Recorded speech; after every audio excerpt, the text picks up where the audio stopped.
ஞாயிறு விடுமுறையையொட்டி திருச்செந்தூர் சுப்பிரமணிய சுவாமி கோவிலில் பக்தர்கள் கூட்டம் அலைமோதுகிறது. இது குறித்தான முழு விவரங்களோடு இணைகிறார் நமது செய்தியாளர் பவானி. வணக்கம் பவானி. திருச்செந்தூரில் எந்தெந்த பகுதிகளில் பக்தர்களின் கூட்டம் அதிகமாக காணப்படுகிறது? அங்கிருக்கக்கூடிய கள நிலவரங்கள்.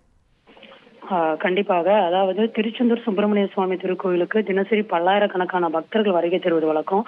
வரக்கூடிய பக்தர்கள் கடலில் புனித நீராடிய பின்பு முருகனை வழிபட்டு தங்களுடைய சொந்த ஊர்களுக்கு திரும்பிச் செல்வாங்க.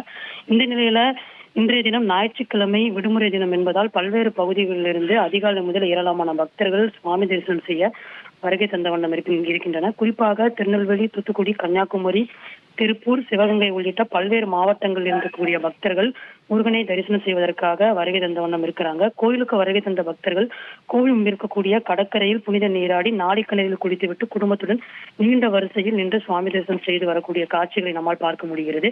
இதன் காரணமாக திருச்செந்தூர் கோவில் வளாகம், கடற்கரை பகுதி, நாளிக்கிணறு, முடிக்கணிக்கை செலுத்தும் இடம், பேருந்து நிலையம் போன்ற பல்வேறு பகுதிகளில் அதிகப்படியான பக்தர்களின் கூட்டம் அலைமோதி இருப்பதை நம்மளால பார்க்க முடிகிறது.